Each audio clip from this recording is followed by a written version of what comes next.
ఓటుకు నోటు కేసులో మాజీ మంత్రి జగదీష్ రెడ్డికి సుప్రీంకోర్టులో ఎదురుదెబ్బ తగిలింది. ఓటుకు నోటు కేసు ట్రయల్ బదిలీ చేయాలంటూ దాఖలు చేసిన పిటిషన్పై విచారణ వాయిదా పడింది. కేవలం అపోహలతో విచారణను బదిలీ చేస్తే మన న్యాయ వ్యవస్థపై నమ్మకం లేదన్నట్టే అవుతుందని తెలిపింది ధర్మాసనం. స్పెషల్ పీపీ నియామకంపై ఏకాభిప్రాయం కుదరకపోవడంతో విచారణ సోమవారానికి వాయిదా వేసింది.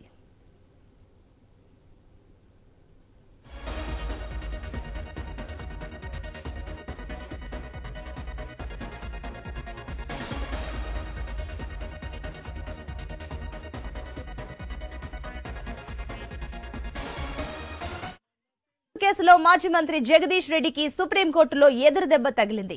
ఓటుకు నోటు కేసు ట్రయల్ బదిలీ చేయాలంటూ దాఖలు చేసిన పిటిషన్పై విచారణ వాయిదా పడింది. కేవలం అపోహలతో విచారణను బదిలీ చేస్తే మన న్యాయ వ్యవస్థపై నమ్మకం లేనట్టే అంటూ ధర్మాసనం తెలిపింది. ఇక స్పెషల్ పీపీ నియామకంపై ఏకాభిప్రాయం కుదరకపోవడంతో విచారణ సోమవారానికి వాయిదా వేసింది.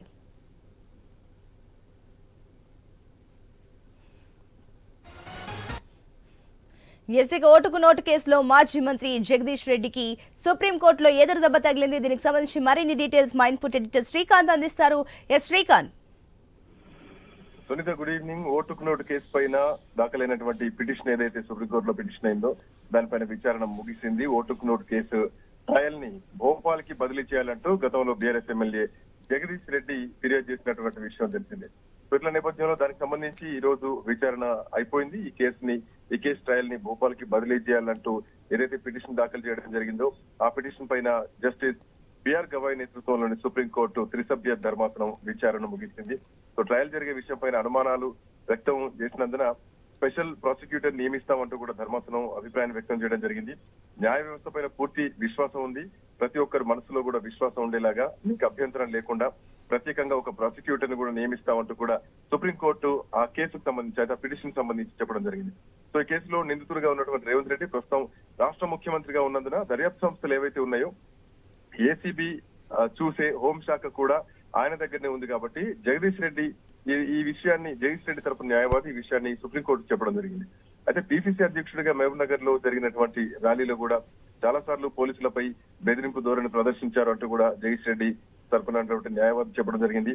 సీఎం గా రేవంత్ రెడ్డి వ్యాఖ్యలు చూస్తేనే కేసు పైన ప్రభావం ఎట్లా ఉంటుందో తెలుస్తుందని, సో దీనివల్ల ప్రభుత్వం దాఖలు చేసే కౌంటర్ కూడా అఫిడవిట్ లో కూడా ఆ వైఖరి మారిందంటూ కూడా జగదీష్ రెడ్డి తరపున న్యాయవాది చెప్పడం జరిగింది.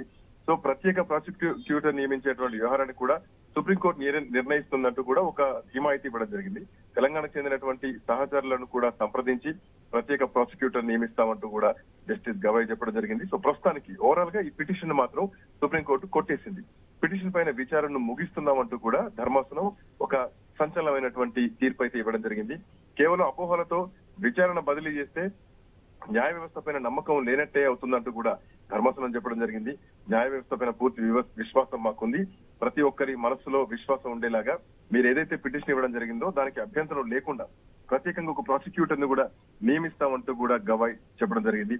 సో తెలంగాణకు చెందినటువంటి తమ సహచరులను కూడా సంప్రదించి ప్రత్యేక ప్రాసిక్యూటర్ ని కూడా నియమిస్తామంటూ కూడా గవాయ్ చెప్పడం జరిగింది, జస్టిస్ గవాయ్.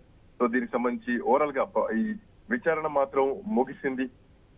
సో దీనికి సంబంధించి అంటే తీర్పు ఇప్పటికే రావడం జరిగింది. ఇట్లా నేపథ్యంలో కొంత ఎదురుదెబ్బ అయితే జగదీష్ రెడ్డికి జరిగిందని చెప్పడంలో ఎట్లాంటి సందేహం లేదు. సో అయితే ఈ పిటిషన్ ఏదైతే ఉందో అపోహలను ఏవైతే ఉన్నాయో వాటన్నిటిని కూడా ఖచ్చితంగా న్యాయ వ్యవస్థ పైన నమ్మకం కలిగేలాగా ఖచ్చితంగా మీకు ఒక ప్రాసిక్యూటర్ ని ఏర్పాటు చేస్తామంటూ కూడా చెప్పడం జరిగింది. ఓవరాల్ గతంలో ఏదైతే ఈ ఓటుకు నోటు కేసు ఉందో ఇది సంచలనం సృష్టించినటువంటి విషయం తెలిసిందే. సో ఒక స్వతంత్ర పబ్లిక్ ప్రాసిక్యూటర్ మాత్రం ఏర్పాటు చేస్తామంటూ కూడా సుప్రీంకోర్టు ధర్మాసనం చెప్పడం జరిగింది. Right Srikanth, thank you.